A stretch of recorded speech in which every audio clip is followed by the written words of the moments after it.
Sahabat Indonesia Nusantara Raya, di dalam kitab yang tertulis di dalam daun lontar atau di daun tal ini, tertulis bagaimana Raja-Raja Majapahit itu mengatur anggota keluarganya. Bagaimana sang raja berperilaku, kemudian bagaimana juga sang raja mengatur putra-putrinya, kemudian juga bagaimana perilaku ayahanda sang raja yang sudah lengser ke Prabon atau Madeg Pandito itu. Semuanya ada tertulis di dalam kitab Negara Kertagama yang ada di dalam daun lontar ini, yang kemudian diterjemahkan dalam Negara Kertagama yang sudah terjemahan yang ada di tangan saya ini. Karena itu, Anda yang ingin tahu lebih lengkapnya, jangan skip video ini, simak terus sampai selesai ya. Nanti juga akan saya kutipkan aslinya, tulisannya itu seperti apa, bacaannya seperti apa di akhir video ini. Baik, untuk Anda yang baru saja bergabung, jangan lupa tekan tombol subscribe-nya terlebih dahulu, kemudian tekan pula tombol loncengnya, supaya nanti kalau kita update terbaru video tentang raja-raja dan kerajaan yang ada di Nusantara, kemudian hikmah apa yang ada di dalamnya, kita bisa memberitahukan atau ada notifikasi untuk Anda. Kemudian juga jangan lupa tekan tombol like, kemudian share video ini ke teman-teman Anda. Siapa tahu teman-teman Anda senang dan juga sedang membutuhkan informasi-informasi yang ada dalam video ini. Jadi di dalam kitab Negara Kertagama yang dalam buku ini ya, ini di bagian awalnya memang ditulis sang pujangga Mpu Prapanca tentang tujuan dari penulisan buku Negara Kertagama ini ya. Jadi memuja puji-pujian untuk Sri Rajasa Negara. Jadi Prabu Hayam Wuruk, karena penulisannya ini di era pemerintahan Raja Hayam Wuruk, makanya di sini dituliskan masa keemasan Majapahit ya. Jadi awalnya memang isinya itu di bagian awal adalah puji-pujian. Jadi sang Raja Hayam Wuruk, Sri Baginda Raja Hayam Wuruk ini di situ dilukiskan sebagai seorang batara, sebagai seorang penguasa alam semesta gitu ya, sehingga tidak ada orang-orang yang berani berbuat jahat. Bahkan ketika orang-orang yang hina dan berbuat jahat itu semuanya akan sirna ketika Sri Baginda memerintah Majapahit. Di situ juga disebutkan bagaimana atau diibaratkan Sri Rajasa Negara ini sebagai dewa penjaga neraka gitu ya, sehingga orang-orang yang bertindak jahat tentu akan ketakutan ketika berhadapan dengan sang Prabu Hayam Wuruk ini. Puji-pujiannya seperti itu. Kemudian juga digambarkan bagaimana ketika Sri Baginda Raja Hayam Wuruk ini masih dalam kandungan. Digambarkan juga. Nanti saya akan bacakan lengkapnya ya. Nah, awal seperti itu. Tapi ada yang berpendapat bahwa ini seperti tulisan hanya menjelaskan bagaimana kondisi keluarga. Padahal tidak seperti itu. Ada hikmah dalam struktur keluarga yang dicantumkan di sini. Jadi begini, secara garis besar, nanti akan saya bacakan detailnya ya di akhir video ini. Tapi secara garis besarnya bahwa di situ diceritakan di bagian awal kitab ini bahwa yang memerintah masa keemasan ini adalah Raja Hayam Wuruk. Kemudian diceritakan bahwa ketika Sri Rajasa Negara ini, Raja Hayam Wuruk ini lahir pada tahun 1334, yang memerintah adalah ibundanya, yaitu Ratu Tribuana Tunggadewi. Baginda Ratu Tribuana Tunggadewi memerintah 1331 sampai 1350. Nah, pada tahun 1334 ini Sri Baginda Hayam Wuruk lahir gitu ya. Kemudian naik tahta 1350. Jadi di situ ada 3 generasi. Secara garis besar memang gambarannya generasi seperti itu, tapi ada hikmah di situ. Apa hikmahnya? Begini. Jadi pada masa ini yang diceritakan ini menceritakan bagaimana Raja-Raja Majapahit ini mengatur anggota keluarganya. Jadi yang memerintah ini adalah generasi tengah, yaitu Ratu Tribuana Tunggadewi memerintah. Kemudian yang menjadi spiritualnya adalah Ibunda Ratu Tribuana Tunggadewi, yaitu Rajapatni. Ibunda Ratu Rajapatni.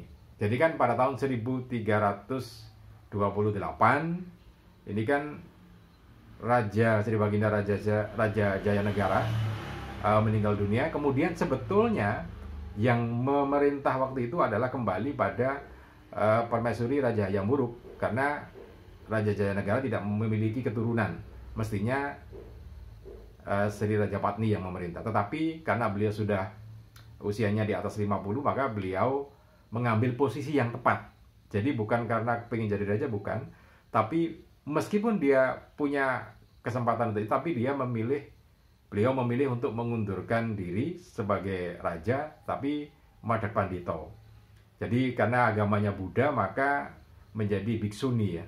Jadi di kitab ini diceritakan menjadi biksuni, biksu wanita, kemudian rambutnya dipotong habis gitu ya, seperti biksu Buddha yang lainnya. Kemudian ya sudah memilih jalur langit untuk kejayaan Majapahit.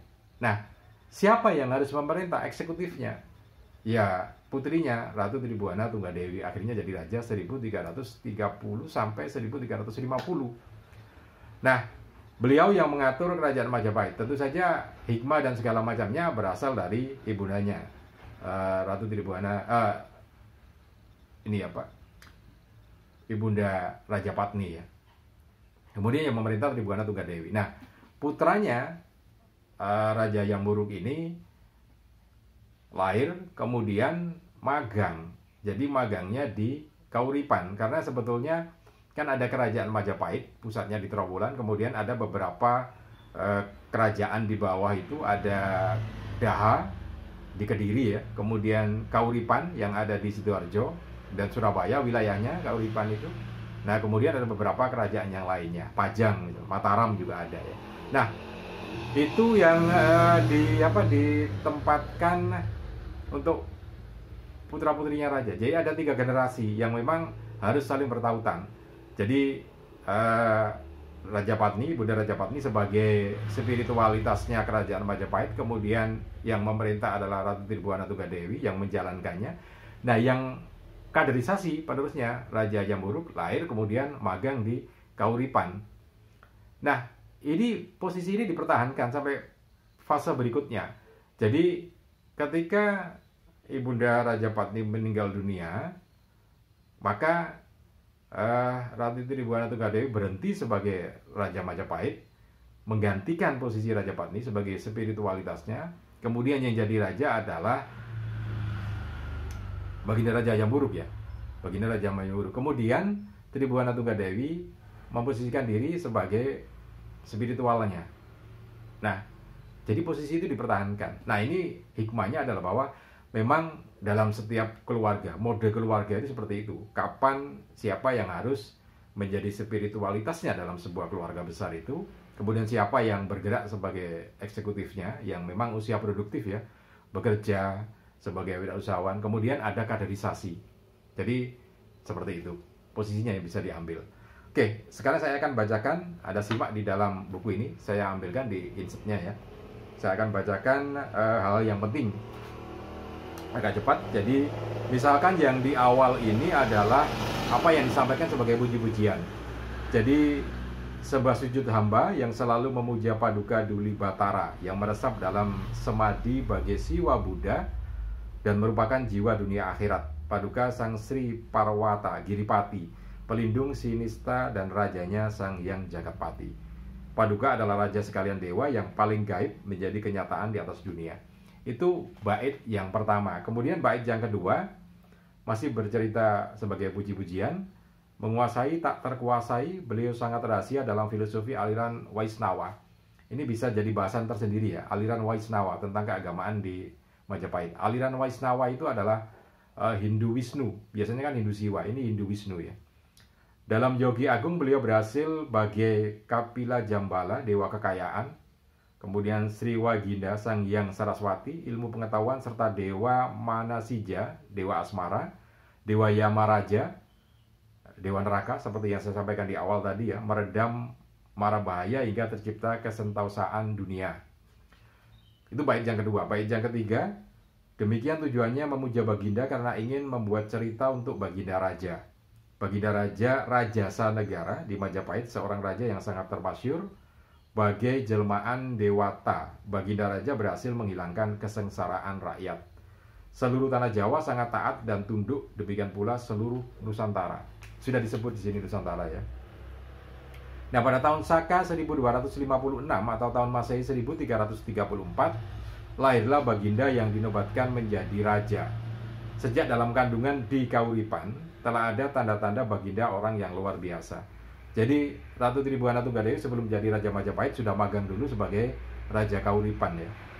Gempa bumi bergoncang, hujan debu, gemuruh, halilintar, kilat bersambungan di langit, gemuruh suara gunung Kamput bergetar, banyak orang yang hina dan jahat mati tak berdaya. Ini cerita tentang kandungan Raja yang buruk ya, ketika dalam kandungan Ibunda Tribhuwana Tunggadewi. Adapun Sri Rajapatni, Baginda Raja Putri Diah Gayatri yang amat tersohor adalah nenek Baginda Raja.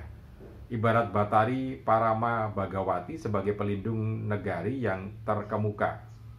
Rajin melaksanakan yoga Buddha Samarana yang ditekuninya sebagai biksu wanita Buddha yang telah tua dan rambutnya dicukur. Pada tahun Saka 1272 atau 1350 Masehi, Baginda Sri Rajapatni wafat menuju Buddha Loka, Nirwana.